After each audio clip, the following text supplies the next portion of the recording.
ഞാൻ അല്ലെങ്കിൽ പങ്കുവെക്കേണ്ട വാർത്ത എന്നറിയോ?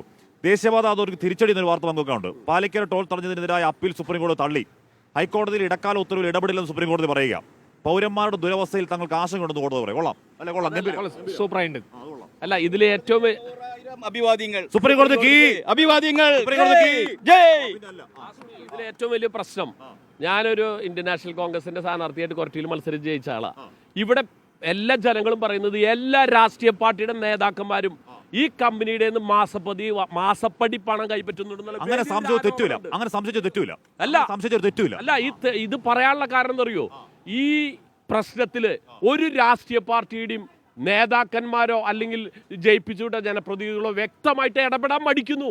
ഇവിടെ ഒരു രാഷ്ട്രീയ കൊലപാതകം നടന്ന എത്ര രാഷ്ട്രീയക്കാരോ അവർക്ക് ഒത്താശ പാഠം ചെയ്യാ? ഇവിടെ എത്ര പേര് മരിച്ചു വീഴുന്നു? നമ്മുടെ ജീവനും സ്വത്തും സംരക്ഷിക്കാനാണ് ഞങ്ങളൊക്കെ നികുതി കൊടുക്കുന്നത്. ഇവിടെ ഞങ്ങളുടെ ജീവനും സ്വത്തിനും പട്ടിയുടെ വില പോലും കൽപ്പിക്കുന്നില്ല. ശരിക്കും പറഞ്ഞാൽ ഈ അതോറിറ്റിയിൽ എന്താ ചെയ്യണത്? ഇത് പൊളിക്കാൻ വന്നപ്പോൾ മുരുങ്ങുരുത്തെ ഇവിടുത്തെ രാഷ്ട്രീയക്കാരെ കുറിച്ചല്ല പറഞ്ഞ, മുരുങ്ങുരുത്തെ കോൺഗ്രസും മാർക്സിസ്റ്റും BJP എല്ലാവരും ഒറ്റക്കെട്ടായി ഇവരെല്ലാവരും, ഞങ്ങളിവിടെ സാധാ പ്രവർത്തകരെല്ലാവരും ഇവിടെ സമരം ചെയ്തു. ഇത് പൊളിക്കാൻ വന്നപ്പോൾ ഞങ്ങൾ പറ്റില്ല എന്ന് പറഞ്ഞു തടഞ്ഞു. ഈ പൊളിക്കാൻ വന്ന ഉദ്യോഗസ്ഥന്മാരെവിടെയാ? ഇത് ചോദ്യം ചെയ്യാൻ ഇവിടെ ഒരു രാഷ്ട്രീയ പ്രസ്ഥാനത്തിന്റെയും ഒരു നേതാക്കന്മാരും ഇല്ലാത്തത് വളരെ സങ്കടകരമായ അവസ്ഥയാണ്. അത്ഭുതകരമാണ്. ആർക്കും പരാതിയില്ല, ആർക്കും വലിയ പ്രതിഷേധമില്ല, ആർക്കും പ്രശ്നമില്ല. അവർക്ക് ആർക്കും പ്രത്യേകിച്ച് പ്രതിഷേധമില്ലേ? ഹാഷ്മിയെ പോലുള്ള മാധ്യമപ്രവർത്തകരൊക്കെ ഇവിടെ വന്നു. ഏതെങ്കിലും പാർട്ടിയുടെ വലിയ നേതാക്കന്മാരും എല്ലാ വർത്താനം പറഞ്ഞോ? ആളിവിടെ വന്നോ? ഈ ജനങ്ങൾക്ക് വോട്ട് ചെയ്ത് ജയിപ്പിച്ച ഒരാൾക്കും അതിന് ഉത്തരവാദിത്തമില്ല. ഞാൻ പറയുന്നത് ഒരു പാർട്ടിയുടെ MLA അല്ല. ഇവിടെ കോൺഗ്രസിന് MLA-മാരുണ്ട്, MP-മാരുണ്ട്, മാർക്സിസ്റ്റ് പാർട്ടിക്കുണ്ട്, BJPക്ക് ഇവിടെ 2 കേന്ദ്രമന്ത്രിമാരുണ്ട്. ഇതെന്താ ഇവരൊക്കെ എവിടെ പോയി കിടക്കുക? ഇവർക്ക് എന്താ ഇതിലൊക്കെ ഇടപെട്ട എന്താ കുഴപ്പം? ഞങ്ങളൊക്കെ ഒരു ദിവസം കളഞ്ഞ് ഇവർക്കൊക്കെ വോട്ട് ചെയ്ത് ജയിപ്പിച്ചു വിട്ടു. ഇവരൊക്കെയാണ് ഇത്തരത്തിലുള്ള കാര്യങ്ങൾ ഇടപെടേണ്ടത്. ഇപ്പൊ ഇവിടുത്തെ പാവപ്പെട്ട നാട്ടുകാര് മഴയും വെയിലും കൊണ്ട് ഇവിടെ നിന്ന് സമരം ചെയ്യാ. ജയിപ്പിച്ചു വിട്ടവര് കാറിൽ സുഖമായിട്ട് അങ്ങോട്ടും ഇങ്ങോട്ടും ഇതിലെ എല്ലാ പാർട്ടിക്കാരും ഉണ്ട്, നേതാക്കന്മാർ. ഞങ്ങൾ എന്ത് ചെയ്യണം? ആരോട് പറയണം? ഇവിടെ ഞങ്ങൾ ആരോട്, ഈ നാട്ടുകാർ ആരോട് പറയും? ഭയങ്കര എന്ന് പറഞ്ഞാൽ ഭയങ്കര രോഷം. ആ രോഷം ഉണ്ടാകുന്ന സ്വാഭാവികം അല്ലേട്ടാ. ഇപ്പോൾ വരുന്ന വാർത്തയിലൊന്നും പോട്ടെ. ദേശീയപാത അത് നമ്മൾ ഇവിടെ നിൽക്കുമ്പോൾ, ഈ ആൾക്കാരുടെ രോഷത്തിനടുത്ത് നിൽക്കുമ്പോൾ ഈ വാർത്ത നൽകുന്ന സന്തോഷം ചെറുതല്ല. ദേശീയപാത അതോറിറ്റിക്ക് തിരിച്ചടി. പാലക്കാട് ടോൾ തടഞ്ഞതിനെതിരെ അപ്പീൽ സുപ്രീം കോടതി തള്ളി. ഹൈക്കോടതിയുടെ ഇടക്കാല ഉത്തരവിൽ ഇടപെടില്ല എന്ന് സുപ്രീം കോടതി പറയുന്നുണ്ട്. പൗരന്മാരുടെ ദുരവസ്ഥയിലാണ് തങ്ങൾക്ക് ആശങ്ക എന്ന് കോടതി പറയുന്നു.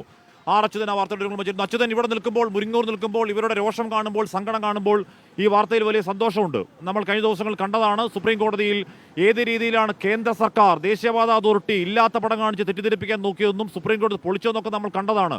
ഏറ്റവും ഉചിതമായ വിധി അച്യുതൻ.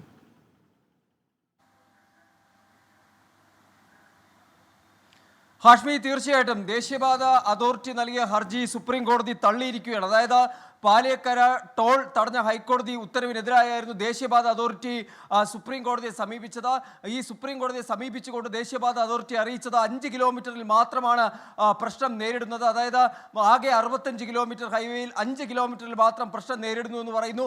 പക്ഷെ അപ്പോഴും സുപ്രീം കോടതി പറഞ്ഞത്, ഈ മലയാള പത്ര റിപ്പോർട്ടുകൾ ഉദ്ധരിച്ചായിരുന്നു സുപ്രീം കോടതി പറഞ്ഞത്, നിരവധി പേരാണ് ഈ ട്രാഫിക്, അവിടുത്തെ ഗതാഗത കുരുക്കിൽപ്പെട്ട് അവരുടെ ദിനചര്യയെ തന്നെ ബാധിക്കുന്ന രീതിയിൽ ആ കുരുക്കിൽ പെടുന്നത്. പലയിടത്തും റോഡിന്റെ അവസ്ഥ പരിതാപകരം എന്നതടക്കമുള്ള വിമർശനങ്ങൾ സുപ്രീം കോടതിയുടെ ഭാഗത്തു നിന്നുണ്ടായി. അതായത് സഞ്ചാര സ്വാതന്ത്ര്യം എന്ന് പറയുന്നതിനെ കൂടി ബാധിക്കുന്ന തരത്തിലേക്കാണ് ഈ റോഡുകളുടെ അവസ്ഥ മാറിയിരിക്കുന്നത്.